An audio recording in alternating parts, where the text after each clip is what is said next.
Individual steps में rearrange कर रहे हैं। तो हमें इस चैप्टर में यही सीखना है कि कोई भी इनपुट इंडिविजुअल स्टेप्स में कैसे रीअरेंज किया जाता है, ठीक है, कैसे रीअरेंज किया जाता है। तो जो आखिरी क्वेश्चन था बेटा वो ये वाला था, और ये वाला क्वेश्चन मैंने आपको बहुत अच्छे से समझाया था, है ना। पहला स्टेप कैसे बना है आपको पता था, इन दोनों का मल्टीप्लिकेशन करो, 1 into 7 2 into 8, ये वाला कैसे बना 3 into 9 4 into 1, इन दोनों बॉक्सेस को मल्टीप्लाई, फिर इन दोनों बॉक्सेस को मल्टीप्लाई बताया था मैंने आपको। दूसरा स्टेप कैसे बना, ये सारे नंबर आपस में जोड़ दो और ये सारे नंबर आपस में जोड़ दो। तीसरा स्टेप कैसे बना, इन दोनों को आपस में जोड़ दो, इन दोनों नंबर को आपस में जोड़ दो। चौथा स्टेप कैसे बना, इन दोनों का डिफरेंस निकालो। तो ये सब बताया था आपको हमने। हाँ, ये जो इनपुट है इसके इंडिविजुअल स्टेप नहीं बनाए थे हमने, और इससे रिलेटेड 5 क्वेश्चन पूछे गए हैं वो हमने नहीं पूछे थे, ठीक है। मैंने आप लोगों को सिर्फ ये लॉजिक समझाया था, सिर्फ ये लॉजिक, ठीक है।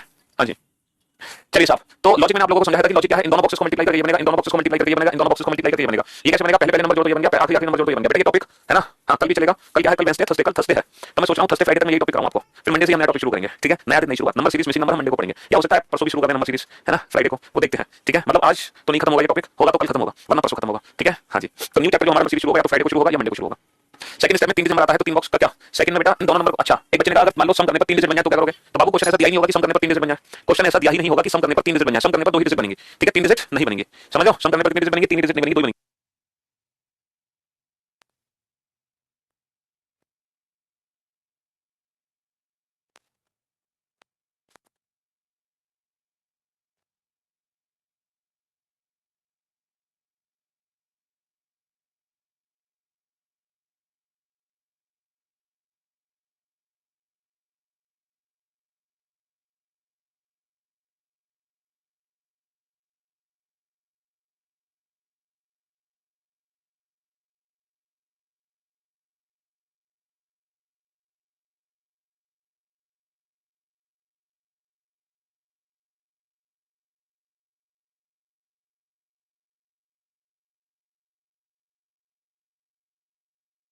क्वेश्चन के आंसर दिए हमने, इंडिविजुअल स्टेप बना कर दिया है ना, हमने किसी भी क्वेश्चन का answer without making any single step नहीं दिया, लेकिन हम वो ट्रिक सीखेंगे, वो अप्रोच सीखेंगे जिसमें हम एक भी क्वेश्चन का आंसर बिना स्टेप बनाए, मतलब हर क्वेश्चन का आंसर बिना स्टेप बनाए दे सकते हैं, ठीक है। हाँ जी, तो मैं कहां पर था मैं, हाँ हम ये वाले 45 तक कर चुके हैं। अभी क्वेश्चन लिखो, अब जरा इस क्वेश्चन को ध्यान से सुनना और ध्यान से समझने की कोशिश करना, ठीक है, बेहद ध्यान से देखना इस क्वेश्चन को। P R T W M N Q, ठीक है, ये इनपुट है आपका पहला स्टेप। पहले स्टेप पे ध्यान दो, पहले स्टेप पे ध्यान दो, W W W P Q R N T M। दूसरे स्टेप पे ध्यान दीजिए, सेकंड स्टेप पे R R W M P T Q N। तीसरे स्टेप पे ध्यान दीजिए, P R N W Q M T।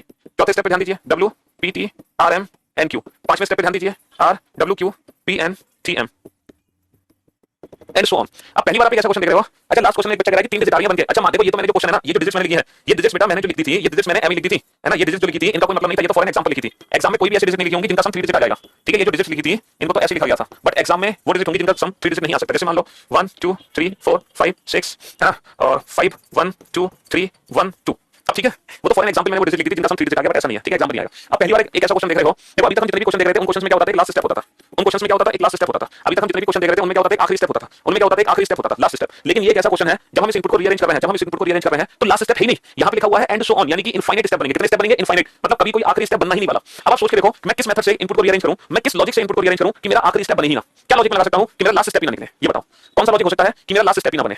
Sir अगर मैं इस क्वेश्चन को पोजीशन के हिसाब से रीअरेंज कर दूं तो मेरा कभी कोई लास्ट स्टेप नहीं बनेगा, मेरा कभी कोई आखिरी स्टेप नहीं बनेगा। देखो अगर ये लेटर्स अल्फाबेटिकल ऑर्डर से अरेंज होंगे तो डेफिनेटली कोई ना कोई तो लास्ट स्टेप आएगा, बट अगर यही क्वेश्चन पोजीशन के हिसाब से रीअरेंज करें तो कभी कोई आखिरी स्टेप नहीं आना। तो बेसिकली यहाँ पे जो अरेंजमेंट है वो पोजीशन के हिसाब से है, किसी अल्फाबेटिकल ऑर्डर के हिसाब से नहीं है, समझ रहे हो। अब ये क्वेश्चन कैसे सॉल्व होंगे जरा ये देखते हैं। तो क्वेश्चन नंबर 46 हम बनाते हैं, क्वेश्चन नंबर 46 हम बनाते हैं, और एक इनपुट में लिखता हूं, इनपुट है मेरा ए बी, इनपुट है A B C D E F, A B C D E F G, ये एक इनपुट है। अब ये बताओ स्टेप थर्ड क्या होगा, अब ये बताओ स्टेप थर्ड क्या होगा। क्वेश्चन नंबर 47 है कि एक इनपुट है मेरा, एक इनपुट है M A N O P S T, ठीक है, ये एक इनपुट है। अब ये बताओ स्टेप फोर्थ क्या होगा मेरा, स्टेप फोर्थ क्या होगा, ठीक है। मान लो कि किसी इनपुट का स्टेप फोर्थ दिया हुआ है, किसी इनपुट का स्टेप फोर्थ दिया हुआ है W X A M T U N, ठीक है, ये किसी इनपुट का स्टेप फोर्थ है, तो इसी इनपुट का स्टेप सेकंड क्या होगा, इसी इनपुट का स्टेप सेकंड क्या होगा।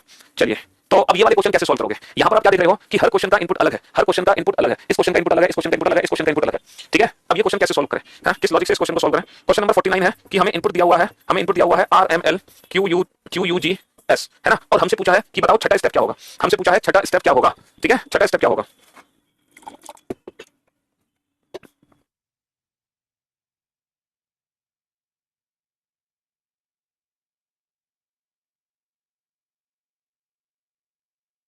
हाँ जी, अब आप इस क्वेश्चन को कैसे सॉल्व करोगे, देखो इस क्वेश्चन को सॉल्व करने का क्या तरीका है, डायरेक्ट मेथड है, क्योंकि ये क्वेश्चन पोजीशन बेस्ड है तो हम क्या करेंगे, हर लेटर की पोजीशन लिख लेंगे, 1 2 3 4 5 6 7, इनपुट की हमने नंबरिंग कर ली, तो हम यहां भी सेम इनपुट की यही नंबरिंग कर लेंगे, 1 2 3 4 5 6 7, हमने सेम नंबरिंग कर ली। अब हमसे कौन सा पूछा गया, हमसे स्टेप थर्ड के बारे में पूछा जा रहा है, हमसे स्टेप थर्ड के बारे में पूछा जा रहा है, तो इनपुट की नंबरिंग हम कर चुके हैं। अब इस इनपुट से स्टेप थर्ड को कैसे बनाएंगे? देखो पी का नंबर कितना है, पी का नंबर 1 है, आर का नंबर कितना है, आर का नंबर 2 है, एन का नंबर कितना है, एन का नंबर 6 है, डब्ल्यू का नंबर कितना है, डब्ल्यू का नंबर 4 है, क्यू का नंबर कितना है, क्यू का नंबर 7 है, एम का नंबर कितना है, एम का नंबर 5 है, टी का नंबर कितना है, टी का नंबर 3 है। तो हमने इनपुट की नंबरिंग कर ली थी 1 2 3 4 5 6 7 और उस इनपुट की नंबरिंग को मैंने किसमें कन्वर्ट कर दिया 1 2 6 4 7 5 3। अब यही काम आप यहां पे करो, आपने लिख दिया 1 2 3 4 5 6 7 और जो चेंजेस यहां हुए हैं वही चेंजेस यहां भी कर दो। यानी कि इनपुट से तीसरा स्टेप हमेशा क्या बनेगा, हमेशा तीसरा स्टेप बनेगा 1 2 6 4 7 5 3, हमेशा तीसरा स्टेप ये बनेगा। 1 नंबर मतलब ए, 2 नंबर मतलब बी, 6 नंबर मतलब एफ, 4 नंबर मतलब डी, 7 नंबर मतलब जी, 5 नंबर मतलब ई और 3 नंबर मतलब सी। तो ये हमारा स्टेप थर्ड बनेगा। सीधा सीधा नंबरिंग करके हमने आंसर पता लगा दिया, हमें किसी लॉजिक को आइडेंटिफाई करने की आवश्यकता नहीं है। अब जैसे यहां पर इनपुट है तो सेम नंबरिंग हम करेंगे 1 2 3 4 5 6 7। अब हमें कौन सा स्टेप चाहिए, चौथा स्टेप चाहिए। तो बाबू चौथे स्टेप की नंबरिंग ऊपर से पता कर लो। डब्ल्यू का नंबर कितना है 4, पी का नंबर कितना है 1, टी का नंबर कितना है 3, आर का नंबर कितना है 2, एम का नंबर कितना है 5, एन का नंबर कितना है 6, क्यू का नंबर कितना है 7। तो 1 2 3 4 5 6 7 को मुझे किसमें चेंज करना है 4 1 3 2 5 6 7 में। भाई हमें चौथा स्टेप क्या बनाना है 413 256 7, 413 256 7। ठीक है, तो 4 नंबर क्या है, 4 नंबर ओ है, 1 नंबर क्या है, 1 नंबर एम है, 3 नंबर एन है, 2 नंबर ए है, 5 नंबर क्या है पी है, 6 नंबर क्या है एस है और 7 नंबर क्या है टी है, 7 नंबर क्या है टी है।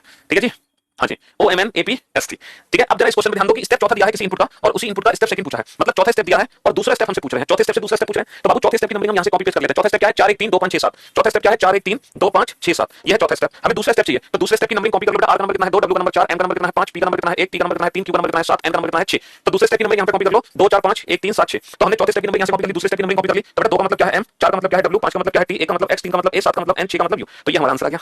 इनपुट का हिंदी बेटा, हिंदी में इनपुट को इनपुट लिखेंगे। आज तुम्हारा पहला दिन है बेटा, 3 दिन हो गए चैप्टर को पढ़ते हुए, 3 दिन से मैं लिख रहा हूं इनपुट और चरण हिंदी में लिख रहा हूं। पहली बार शायद मैंने इंग्लिश में लिख दिया होगा इनपुट, वरना हर क्लास में इनपुट और चरण हिंदी में लिख रहा हूं। अब ये मत कहना कि सर इसको भी हिंदी में लिख दो, ये कोडिंग का क्वेश्चन है ना, पोजीशन बेस्ड कोडिंग हो गया, पोजीशन बेस्ड कोडिंग। अब बात यह है कि ये वाला क्वेश्चन कैसे सॉल्व करोगे। इनपुट की मैंने नंबरिंग कर ली 1 2 3 4 5 6 7, इनपुट की मैंने नंबरिंग कर ली 1 2 3 4 5 6 7। अब ये वाला क्वेश्चन कैसे सॉल्व करोगे, छठा स्टेप कैसे निकालोगे ये बता के दिखाओ मुझे, हैं बेटा। पोजीशन बेस्ड को पहचानते कैसे हैं, जब यहां पे लिखा होगा ना एंड सो ऑन, कभी कोई लास्ट स्टेप नहीं आएगा, तो वो क्वेश्चन होते हैं पोजीशन बेस्ड के जिसमें इनफाइनाइट स्टेप बनते हैं, लास्ट स्टेप बनते हैं।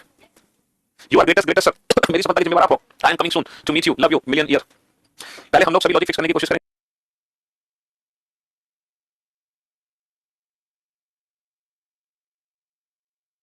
हाँ जी, तो मेरे दोस्त मेरे भाई, नेटवर्क चले जाने की वजह से हम लोगों के बीच में ये थोड़ा सा तनाव आ गया और मैं उम्मीद करता हूं कि नेटवर्क जरूर गया है, लेकिन आपको जो लॉजिक समझ आ रहा था वो अभी भी समझ आ रहा होगा। लॉजिक आप लोग समझ गए होंगे। अब नेटवर्क आ चुके हैं, अब क्लास चल चुकी है, हैं क्यों भाई, थोड़ा सा नेटवर्क हमारे और आपके बीच में ब्रेक होने की वजह से क्लास में बाधा पड़ गई।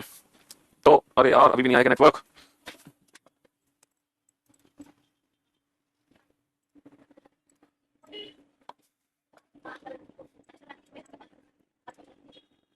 हाँ जी, तो नेटवर्क आ चुका है। कल भी लास्ट में ऐसे ही हुआ था। ओके, हाँ तो कल भी ऐसे ही हुआ होगा, कल मैंने शायद ध्यान नहीं दिया होगा। ओके, तो मेरे दोस्त मेरे भाई, यहाँ तक तो हमने समझ लिया ना क्वेश्चन नंबर 48 तक। क्वेश्चन नंबर 48 तक तो किसी को कोई दिक्कत नहीं है, 48 तक तो समझ लिया ना। 49वें क्वेश्चन में फंस गए आप लोग कि सर ये कैसे बनाए हम, कि इनपुट की नंबरिंग मैंने कर ली, अब हमें स्टेप 6 निकालना है। लेकिन स्टेप 6 कैसे निकालें हम, क्योंकि छठा स्टेप तो यहाँ पे दिया ही नहीं है। तो स्टेप 6 आखिर निकलेगा कैसे, ये बताओ कैसे निकलेगा स्टेप 6। तो अब आपको पता है क्या करना होगा, अब आपको ये समझना पड़ेगा कि ये इंडिविजुअल स्टेप बनाए कैसे जा रहे हैं। क्योंकि जब आप ये समझ लोगे ना कि ये इंडिविजुअल स्टेप बनाए कैसे जा रहे हैं, तो आप छठा स्टेप भी बना दोगे, 7वां भी बना दोगे, 8वां भी बना दोगे, 9वां भी बना दोगे। तब आप उस पोजीशन बेस्ड पैटर्न को पहचानो कि वो पोजीशन बेस्ड पैटर्न है क्या। तो एग्जाम में हमें उस पोजीशन बेस्ड पैटर्न को पहचानना पड़ेगा। हमें तब पहचानना पड़ेगा जब हमसे कोई ऐसा क्वेश्चन पूछा जाए जो दिए गए स्टेप से बाहर है, तो हमें फिर पोजीशन बेस्ड पैटर्न को आइडेंटिफाई करना पड़ेगा। अभी तक करने की जरूरत नहीं थी, लेकिन अब हमें पहचानना पड़ेगा। ठीक है, तो हम कैसे पहचानेंगे, स्टेप फर्स्ट, इनपुट को स्टेप फर्स्ट से कंपेयर करो। सर अगर मैं इनपुट को स्टेप फर्स्ट को ध्यान से देखूं तो एक्जेक्टली है क्या, मैं करके रहा हूं कि मैं सेंटर वाले को उठा के सबसे आगे रखा हूं, मैं सेंटर वाले को उठा के सबसे आगे रख रहा हूं। यहां से मैंने पेयर बना दिया पीक्यू, यहां से मैंने पेयर बना दिया पीक्यू, ये बन गया पहला स्टेप। जब मैंने दूसरा स्टेप बनाया तो सेम प्रोसेस रिपीट किया, सेंटर वाले को उठा के आगे रख दिया और यहां से मैंने पेयर बना दिया डब्ल्यूएम, यहां से मैंने पेयर बना दिया डब्ल्यूएम। फिर जब मैंने तीसरा स्टेप बनाया तो सेंटर वाले को उठा के आगे रख दिया, फिर मैंने पेयर बना दिया आरएन, फिर मैंने पेयर बना दिया आरएन, फिर मैंने सेंटर वाले को उठा के आगे रख दिया, फिर मैंने पेयर बना दिया पीटी, फिर मैंने पेयर बना दिया पीटी, फिर मैंने सेंटर वाले को उठा के आगे रख दिया, फिर मैंने पेयर बना दिया डब्ल्यूक्यू, फिर मैंने पेयर बना दिया डब्ल्यूक्यू। तो हर बार हम क्या कर रहे हैं कि सेंटर वाले को उठा के आगे रख रहे हैं और आगे से पेयरिंग करते चले जा रहे हैं। और जब आपको ये लॉजिक समझ आ गया तो छठा गया, 7वां गया, 8वां भी स्टेप आप बना दोगे, है ना। अब यानी कि छठा स्टेप आपको बनाना है तो कैसे बनाओगे, छठा स्टेप कैसे बनाओगे, पी को आपने आगे रख दिया, बहुत बढ़िया। तो यहां से पेयरिंग बना दो बेटा आरएम, यहां से पेयरिंग बना दो RM, RM WT, RM WT QN, RM WT QN, यहां से पेयर बना दो, पी को उठा के आगे रख दो, आरएम डब्ल्यूटी क्यूएन। ठीक है, ये बन गया पेयर। तो यहाँ पे कोई लॉजिक नहीं है, कोई लॉजिक मत बनाओ, अल्फाबेटिकल ऑर्डर या रिवर्स अल्फाबेटिकल ऑर्डर। अगर आप कोई लॉजिक लगाओगे ना यहाँ पे तो फिर आखिरी स्टेप आ जाएगा, जबकि हम बोल रहे हैं कि आखिरी स्टेप आ ही नहीं सकता, ये एंड सो ऑन वाला क्वेश्चन है। तो इसीलिए इस क्वेश्चन में कोई लॉजिक नहीं लगा सकते, आप कोई लॉजिक नहीं लगा सकते। तो मान लो 49 50 भी क्वेश्चन कोई पूछा गया है, वो भी आप सॉल्व कर दोगे इस इन्फॉर्मेशन से रिलेटेड। अब एक इनपुट है आपके सामने, अब देखो मैं आपको क्वेश्चन सॉल्व करना सिखाऊंगा without making any single step. अब आपको स्टेप बनाने की जरूरत नहीं है और बिना स्टेप बनाए आप अपने क्वेश्चन के आंसर दोगे, आप बिना स्टेप बनाए आंसर दोगे। पहला स्टेप है बेटा 10 20 40 30 60 50। दूसरा स्टेप है 10 20 30 40 60 50। तीसरा स्टेप है 10 20 30 40 50 60 and step third is the last step.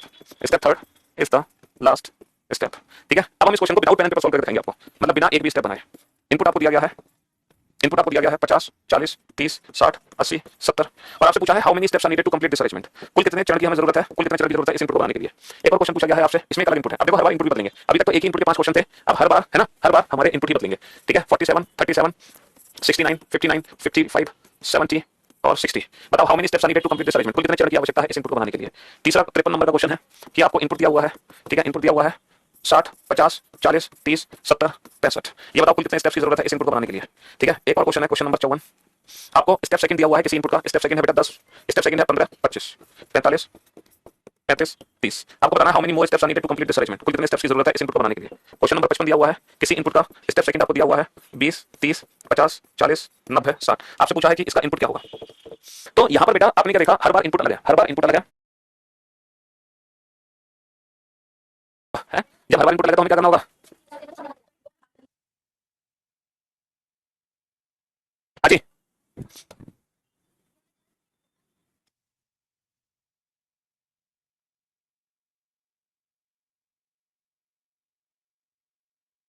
Ajay, तो मेरे दोस्त मेरे भाई, अब इस क्वेश्चन को कैसे सॉल्व करें जिसमें हर क्वेश्चन का इनपुट ही डिफरेंट है, जिसमें हर क्वेश्चन का इनपुट डिफरेंट है, इस क्वेश्चन को कैसे सॉल्व करें? तो इस क्वेश्चन को चाहकर भी हम इंडिविजुअल स्टेप बना के सॉल्व नहीं कर सकते। अब देखो मैं आपको डायरेक्ट बताने जा रहा हूं जिससे हम बिना इंडिविजुअल स्टेप बनाए क्वेश्चन के आंसर दे सकते हैं। कैसे दे सकते हैं? पहले तो आप लॉजिक समझिए, लॉजिक कैसा? सबसे पहले सबसे छोटा नंबर सबसे आगे गया, फिर 20 अपने ऑटो फिल है, फिर हमने 30 को रखा, फिर 40 ऑटो फिल है, फिर हमने 50 को रखा। तो हर बार हम सबसे छोटा नंबर उठा के आगे रख रहे हैं, फिर 10 20 30 40 50 इस तरीके से अरेंजमेंट हो गई। अब इनपुट है हमारे सामने 50 40 30 60 80 70। तो अब देखो बिना इंडिविजुअल स्टेप बनाए हम इस क्वेश्चन को सॉल्व करने वाले हैं। सबसे पहले हम सबसे छोटे नंबर को आगे रखेंगे 30 को पहले स्टेप में, दूसरे स्टेप में हम क्या करेंगे, जैसे 30 गया है हम उसके पीछे 40 को रख देंगे, तीसरे स्टेप में हम क्या करेंगे, 40 के पीछे हम 50 को रख देंगे, लेकिन 50 अपनी जगह मौजूद है तो 50 हो गया ऑटोफिल। ये वही ऑटोफिल है जो आपने पहली क्लास में सीखा था, है ना? तो सबसे पहले मैंने 30 को आगे रखा, फिर मैंने 40 को रखा, उसके पीछे 50 ऑटोफिल हो गया, 50 के पीछे बेटा 60 भी अपने आप ऑटोफिल है, फिर 60 के पीछे मैं 70 को उठा के रखूंगा, लास्ट में 80 ऑटोफिल है। तो how many steps are needed to complete this arrangement? Only 3 steps are needed. अब आप एक काम करो, जल्दी से आप इंडिविजुअल 3 स्टेप बना के रखो, जल्दी से इंडिविजुअल 3 स्टेप बना के रखो, इसको क्रॉस चेक करो क्या ये 3 स्टेप में खत्म होगा कि नहीं होगा। और जो मैंने ऑटोफिल बनाया है वो ऑटोफिल का कांसेप्ट भी आपको समझ आ जाएगा। एक बार फटाफट से बताओ।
और ऑटोफिल का भी कांसेप्ट आपको समझ आ गया, बहुत बढ़िया। चलिए अब यहाँ पे नंबरिंग करो, तो सबसे पहले हम किस नंबर को सबसे आगे ले जाएंगे, उठा के सबसे छोटे नंबर 37 को हम ले जाएंगे, और जैसे ही हम 37 को आगे ले जाएंगे, जैसे ही हम 37 को आगे ले जाएंगे उसके पीछे क्या लिखा होगा बेटा? जैसे ही मैं 37 को सबसे आगे ले गया तो उसके पीछे 47 अपनी जगह खुद ही ले लेगा, ये क्या हो जाएगा? ऑटोफिल हो जाएगा पहले स्टेप में। फिर 47 के पीछे हम किसको रखेंगे? 55 को रखेंगे, 55 के पीछे हम किसको रखेंगे? 59 को रखेंगे, 59 के पीछे हम किसको रखेंगे? 60 को रखेंगे, और 60 के पीछे जो 69 होगा ये ऑटोफिल हो जाएगा, 69 के बाद 70 भी ऑटोफिल हो जाएगा। तो टोटल कितने स्टेप बनेंगे? टोटल 4 स्टेप बनेंगे।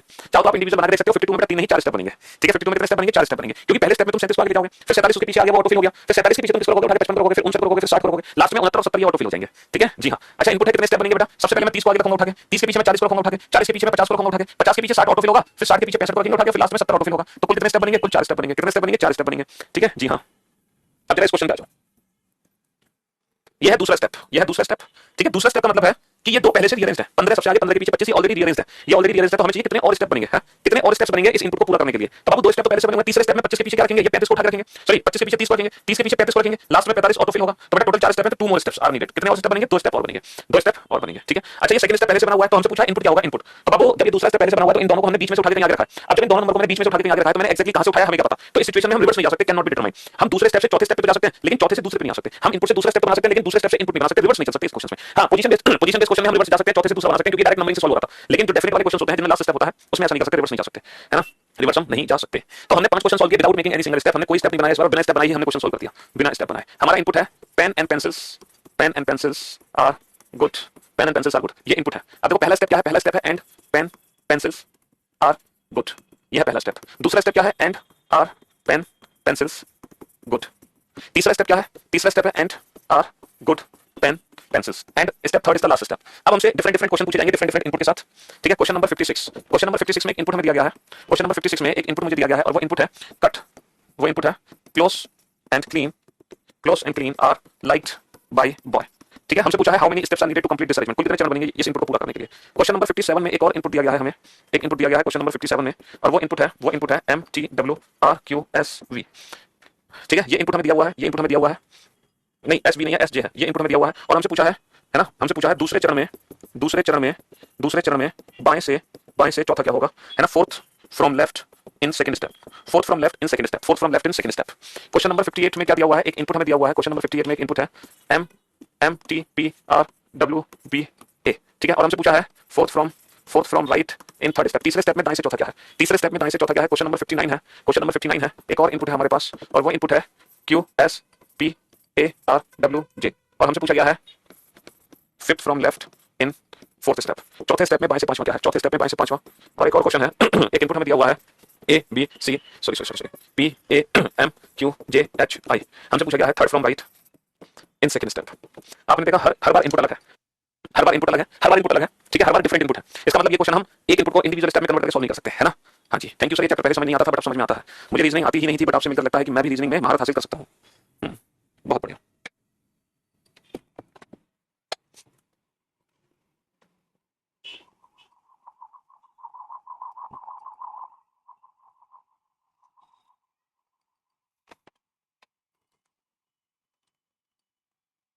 हाँ जी, सॉल्व कर सकते हैं बिना इंडिविजुअल स्टेप बनाए। पहले लॉजिक को समझो कि यहाँ पे लॉजिक क्या है, यहाँ पे किस लॉजिक से ये रीअरेंजमेंट हो रही है। सर हम सबसे पहले सबसे छोटा वर्ड उठा कर रहे हैं, फिर उससे बड़ा उठा कर रहे हैं, फिर उससे बड़ा, यानी कि अल्फाबेटिकल ऑर्डर रीअरेंजमेंट है। ये जो रीअरेंजमेंट है ये क्या है? ये अल्फाबेटिकल ऑर्डर है।